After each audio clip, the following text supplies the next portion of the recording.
وليدات بانو كرغل اتفرج اشوف سيادك فين كيصنفوهم العالم الخامسين المرشحين للفوز بكأس العالم.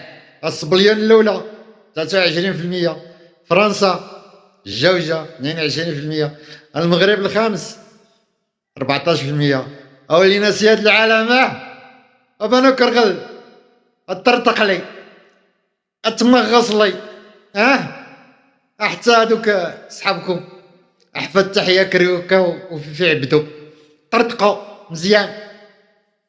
وليدات بانو كرغل اتفرج اشوف سيادك فين كيصنفوهم العالم الخامسين المرشحين للفوز بكأس العالم.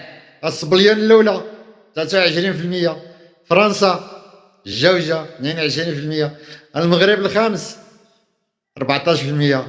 اولينا سياد العالم بانو كرغل الطرطق لي اتمغص لي حتى هادوك صحابكم احفاد تحيه كريوكا وفي عبدو طرطقوا مزيان.